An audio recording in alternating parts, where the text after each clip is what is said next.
Hey guys, what's going on? Adam from Say Exotics, welcome back to the channel. I trust you've had a fantastic week. I want to first start by saying thank you to everybody that's made the effort to come down to the shop to come and see me and come and see my dream turn into reality. Thank you very much to everyone that's bought from me. You guys are awesome. And if you ever need anything, you know where I am.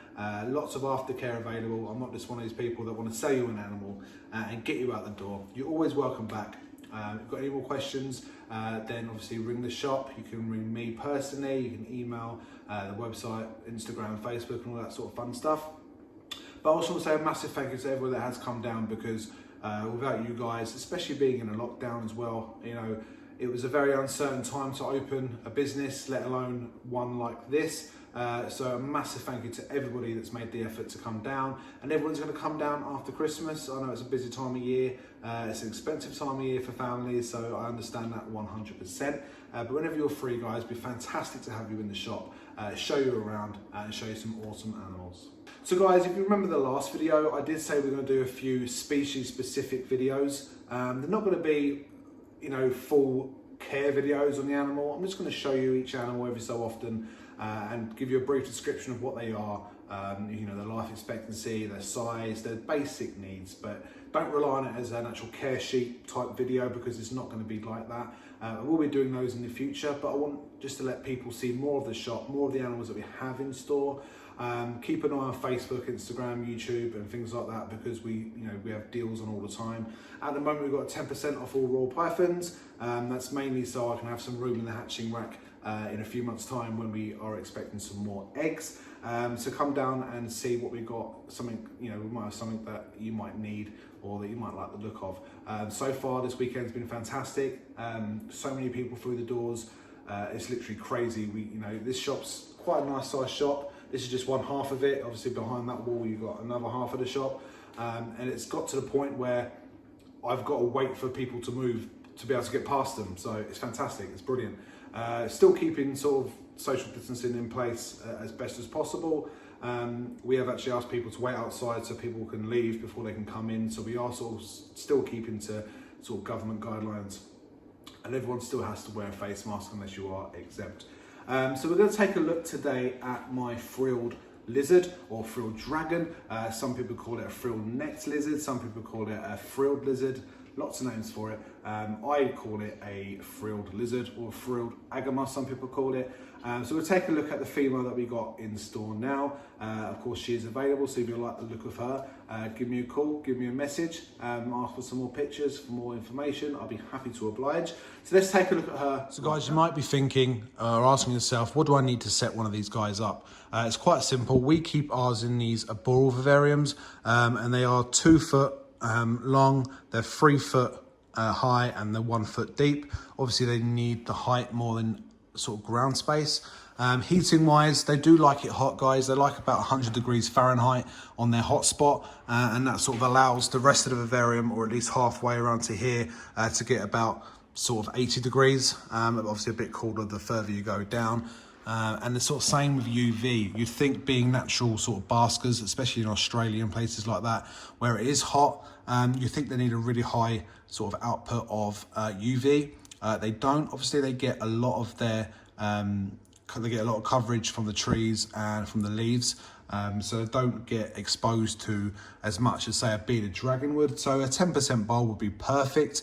Obviously the deeper the taller the enclosure, the more powerful UV that you're going to need, obviously, so the UV can actually reach to where it's going to spend most of its time. Now these UVs, we've measured it. Obviously we measure our UV twice a week, make sure they're sort of shooting out the right sort of UVB percentage and things like that. So the UV is a perfect sort of reading from here upwards. Obviously when you get down to the ground, you're not going to get a lot of it at all.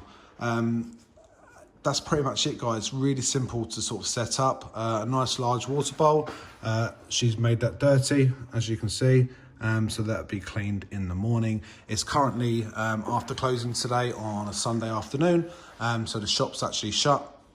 So that's why I'm doing a quick video now, and then in the morning all the water bowls will be changed on all the animals, on everything, and then obviously get fresh water and things like that tomorrow.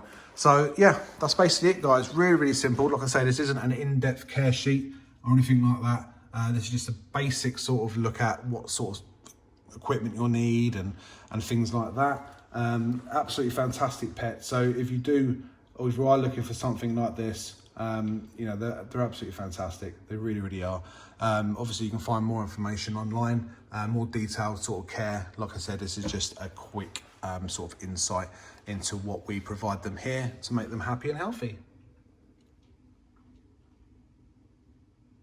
So guys, as you can see, we have some red-eye crocodile skinks. This is actually our last pair available.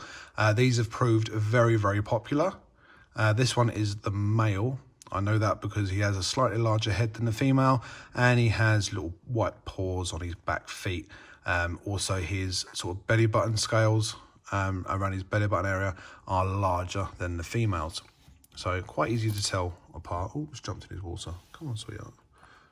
There you go. I was putting you up here so people can see you. There you go. So yeah, guys, they're found from sort of similar areas as the frilled dragon, to be honest, so sort of New Guinea and places like that.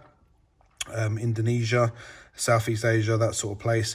They would spend most of their time on the forest floor and hiding in very much what you see here, which is why we've made this enclosure the way it is. This is all real plants, all potted plants, lots of places to hide, lots of wood to hide under, things like that.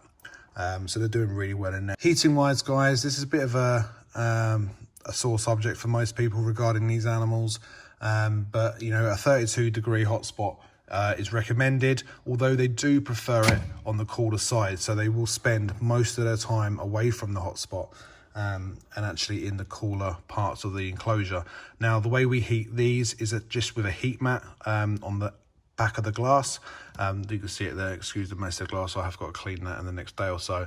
But that will heat the entire length of the enclosure and obviously leave the front sort of part nice and cool. And this is where they spend most of the time, sort of in the middle, really. I hardly see them at the back. UV, they are shade dwellers.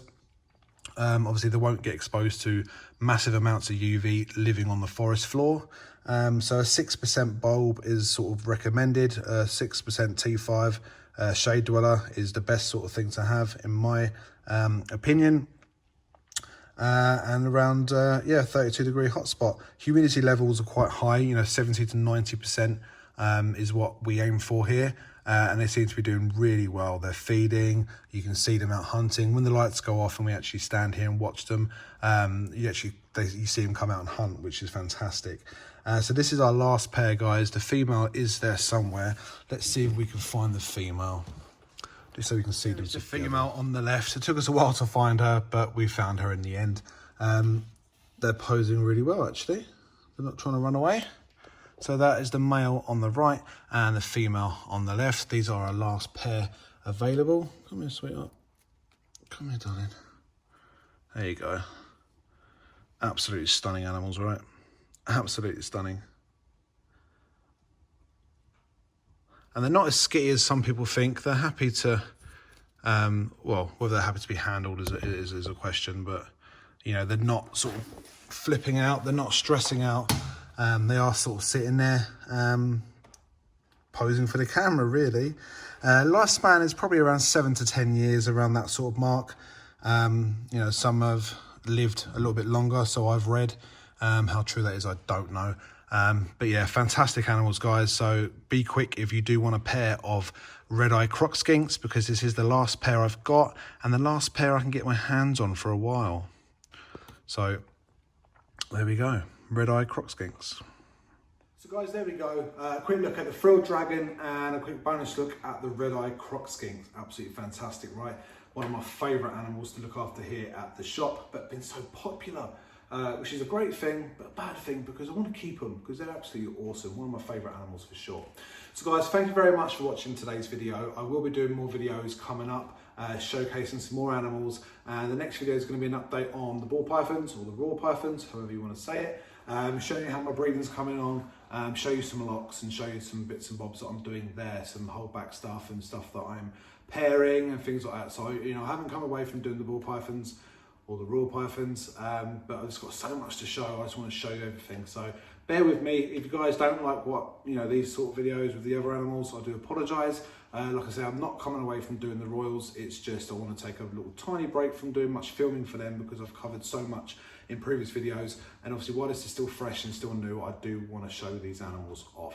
So guys, thank you very much for watching. You guys have been absolutely fantastic. The support is invaluable to me. Please keep carrying on with what you're doing and your kind words, and it means the world to me. Thank you very much for watching, guys. Have a fantastic week, and I'll see you soon.